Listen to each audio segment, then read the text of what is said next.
Okay, this is part 3 of our 1950 GMC to an S10 frame and chassis. Got the radiator ordered out of its box. This is I'm pretty sure a Mustang radiator. We started ordering these Mustang radiators because they're small and they fit well in these narrow front ends, especially after modifying it and setting it on an S10 frame. You know, things are just different. But this comes mounted with the electric fan on it. It's got an aluminum shroud, and it comes with a temperature sending unit and a relay to activate the fan. So we'll try to get that radiator mounted, and then we've got this locker shifter kit that's going to go on the transmission and come up through the floor. Get that done. We've got our brake. I've got my brake mounted high just so I could reach it and get all the bleeding done. That'll be repositioned. I don't know if I showed you in episode 2 or not. We've got our fuel pedal mounted. That came out really well. What else? We've got our cooler lines here that I have to run. There was something else. Oh, I still have it mounted, permanently mounted the front nose. The fenders are bolted back here to the cab, but the core support, I still have to make some brackets to attach to the S10 frame. And this big spacer, I'm getting ready to take it off and just put bolts to this pulley. That'll give us a little more room for that radiator and fan system to slide down in there. But that's where we are. Hopefully episode 3 will be the last episode and we can finish this up. Oh yeah, I remember. We've got the wiring kit here to wire the vehicle. All the little intricate things like the high beam switch. What is this? Hot rod shifter boot with our ignition switch. Brake switch, brake light switch. Probably a couple of brake light switches there. Our drive shaft U-joint mounts. This is, oh, that's another headlight switch. Oh, that's the headlight switch, yeah. This is the ignition switch. Maybe I said that. Header collectors with exhaust shop, I'll worry about that. We do have to have a drive shaft. We may call that in, or we may, if we can find a drive shaft that's a little long, then I'll shorten it in-house. I usually do our drive shafts, I'll shorten them. Sometimes I'll lengthen them if I can get the right material. And they usually turn out quite well. You can go back to some of my previous builds and do show you how I do that. And if I build one for this truck, I'll definitely show you how that's done, or how it's done in our shop anyhow. So yeah, that's where we're at. What's in this box? Let's see. Oh, this turn signal switch, aftermarket turn signal switch. That'll have to be wired in as well. This right here is park lights. So a lot of little aggravating things, really, little time-consuming pieces that have to be right, that nobody else wants to do. I don't even want to do it, really, but I'm going to. Alrighty, we got the radiator mounted, and it fits really nice. I like these. So all I had to do was just drill a hole right through this flange here. And this radiator already has holes down through the mounting surface, but I had to drill another hole just to get the level I wanted. Usually the issue with these trucks is after you do this swap, the gearbox is right where the old radiator used to sit down in there, and it's just every time there's not enough room. So these radiators work out pretty nice. So I just welded a bracket from my cab mount or my fender mount to mount the bottom of the radiator. Did that on each side. It's kind of hard to tell, but it's solid. And then had some old hoses laying around. Fortunately, our thermostat housing has a swivel joint in it. When you loosen that, it'll turn, and that helps a lot in fitting hoses up. So had a couple of old hoses laying around that I was able to use.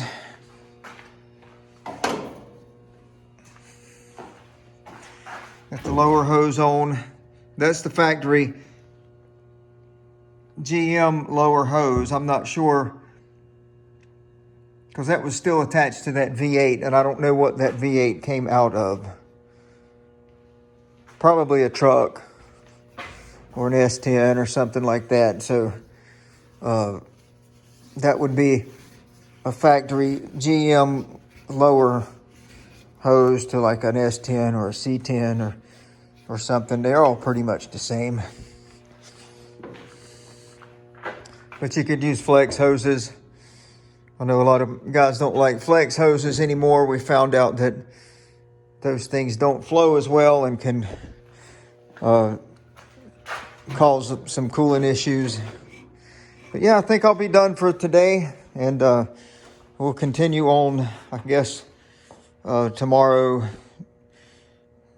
Put the shifter in, start wiring things up. I wanted to get that radiator in before I started routing wires and things, because, well, number one, the fan's got to be wired, but, you know, I didn't want to run a bunch of headlight wires right where my radiator needed to go. All right, then. All right, so we've got our shifter installed, low car shifter. Just simple stuff. Let's see, what else have we done? We got our high beam switch installed. Got our brake light switch installed.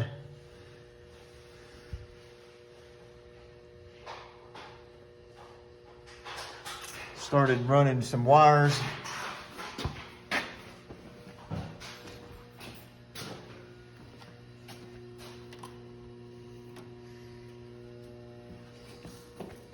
Got his front wheels mounted. And he mounted his bumper today. Front bumper. Still got to get that hood on there.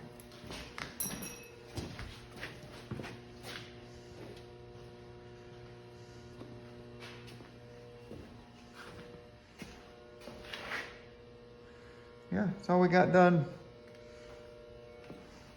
This little stuff like this is just slow going, takes a little time. We're back over here on the GMC, and I got some wiring going underway. Trying to get the switch wired in, get some power to the fuse block.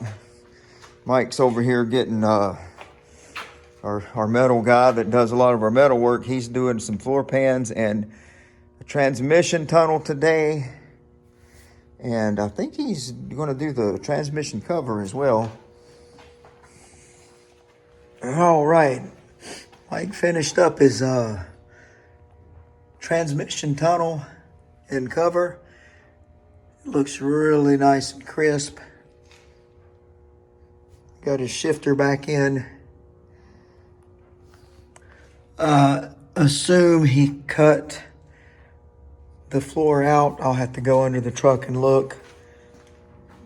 So I have to start fitting up a drive shaft soon, but for now, I'm going to continue on this wiring.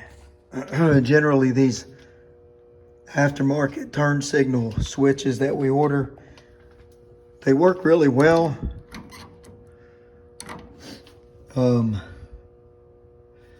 They don't usually come with a wiring diagram, and the wires aren't labeled. But the color code is pretty standard. You can pretty much look up aftermarket turn signal switch and find that wiring diagram online. I'll try to post that up in the pictures when I post this video of that diagram. Generally, your brakes need to run, everything needs to run through the stoplight switch, because that separates the left turn from the right turn, so your blinker doesn't activate both sides.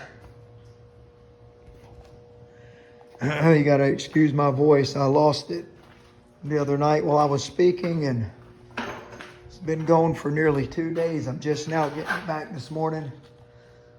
Trying to do the right thing here and take my vitamins and drink my swamp water. Nevertheless, the work must continue.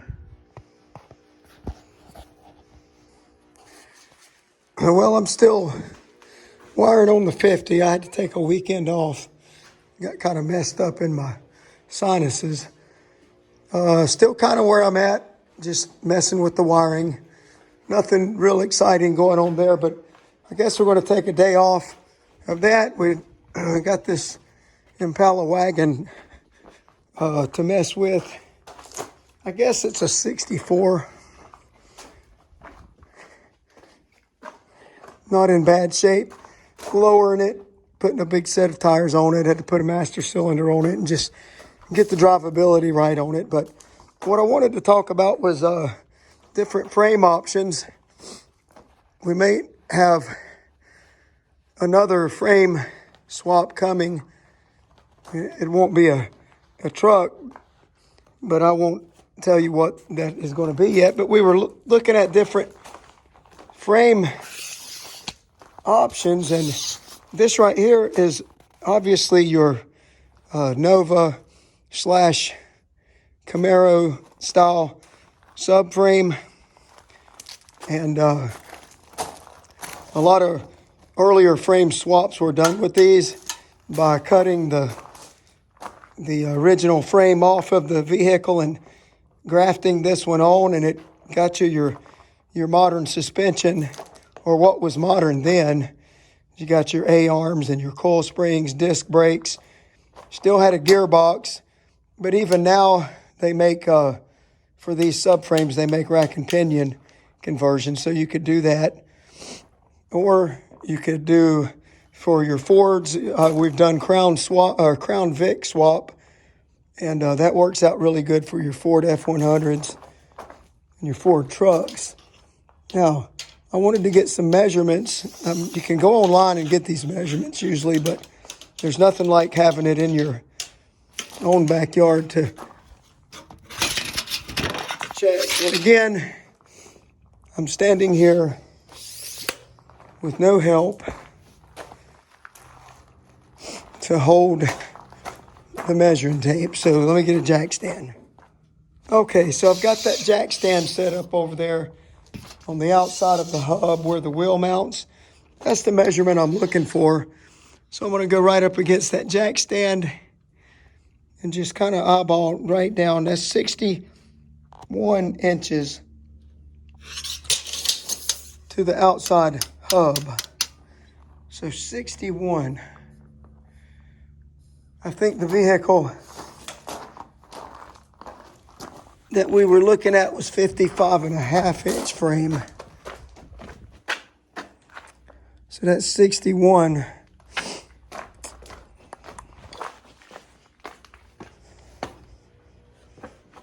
So that's like 5 inches different.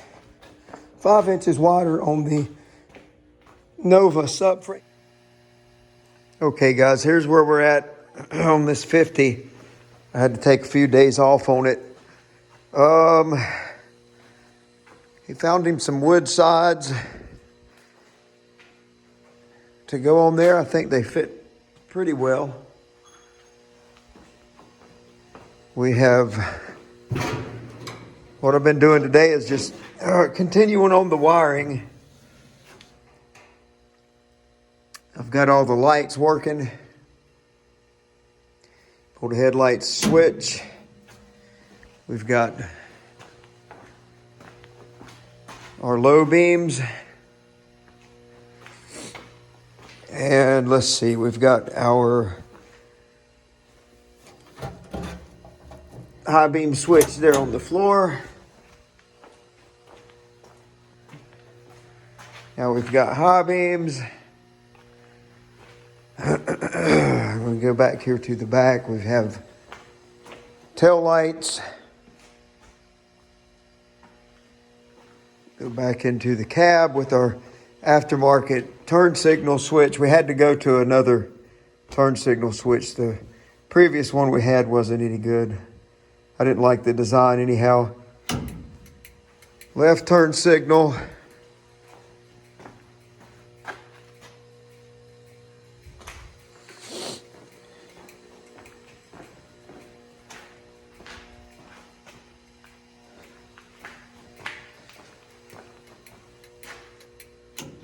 Right turn signal.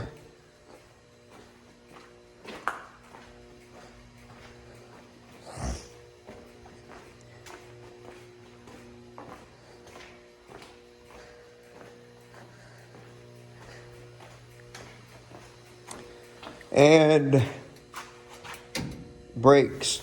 Let's see. I put my foot on the brake. You can probably see them flash on the door. Yeah, brake lights. So all that's working. I didn't test the hazards. Let me see. Yeah, hazards.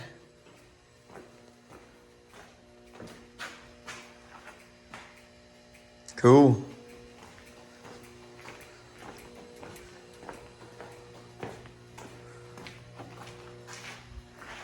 And one more function. Turn these hazards off. All you got to do is hit the switch. For the headlight switch, it's got a parking light function on it. Just turn the headlights off, but turns your parking lights on.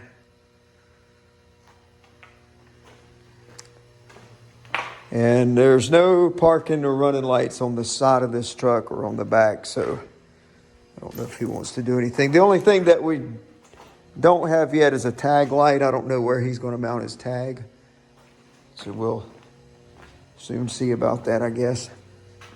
But that's where we are. That pretty much does the wiring, except for still got to put the gauge clusters in.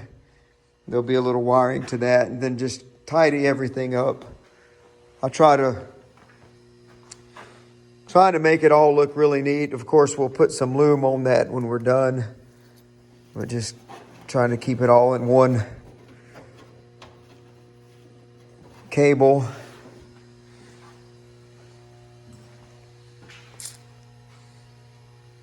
Here we are, another day on the 50. We've had other work to do, so we've not messed with this as much. So we're a little behind, but let's see, where am I at? We've got a new drive shaft here. We went ahead and had one made up. I'm getting ready to go under there and make sure it fits right. We just didn't have any drive shafts long enough laying around that we could shorten. I am fitting the new power steering lines up. They're pressure and return. I've got those all fit up. I do have a bolt that's broken off in the water pump, a power steering mounting bolt that I got to figure out how I'm going to get that out. I've known that, but I just hadn't dealt with it. And we're kind of in the same place in the cab here, the wiring. I mean, I've got all the lights working. I've got new gauges laying here, speedometer cable, all of that. Getting ready to put those in the hole as well. I don't know if I'll get to that today. I'm thinking I may go ahead and produce another or upload another video just to get some content out there to you guys.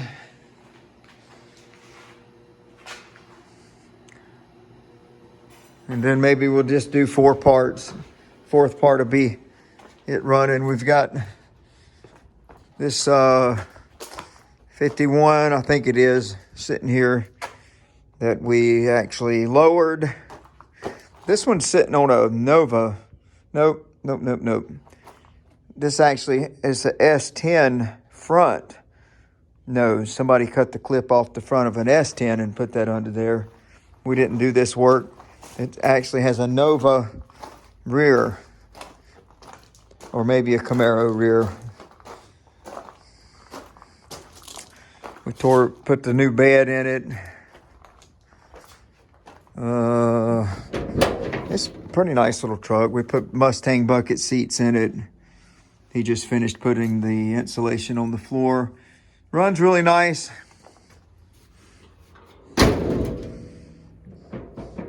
Had to put a new striker in it, door striker plate.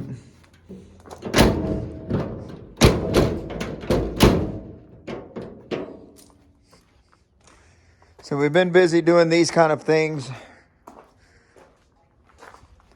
We've got another one somewhere around here. I just put another wood bed in this morning.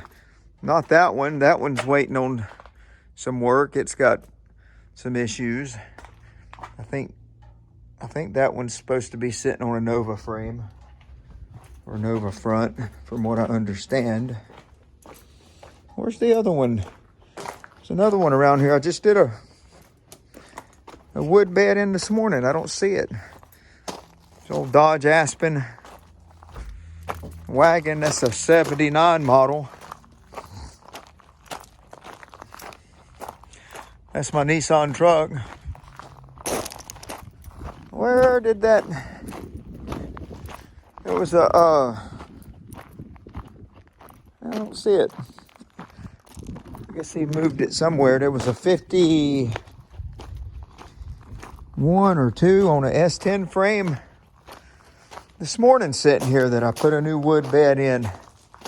First thing this morning. I don't know what happened to it.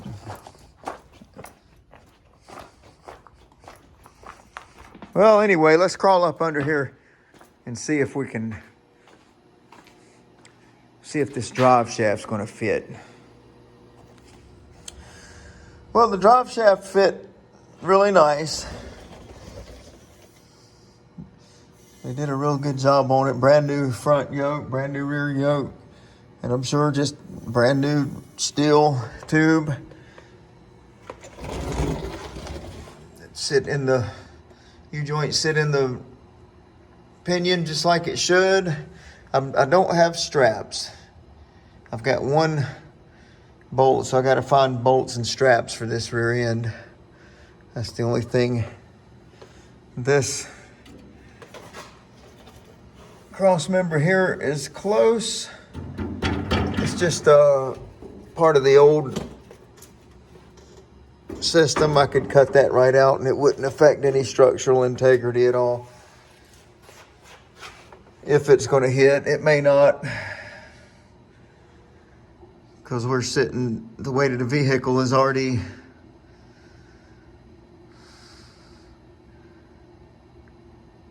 on the rear, on the springs. The pinion angle's a little high. So I can bring that down, that'll bring the drive shaft down. But our tunnel worked out nice. Yeah, good. But all I gotta do now is just find some bolts and straps.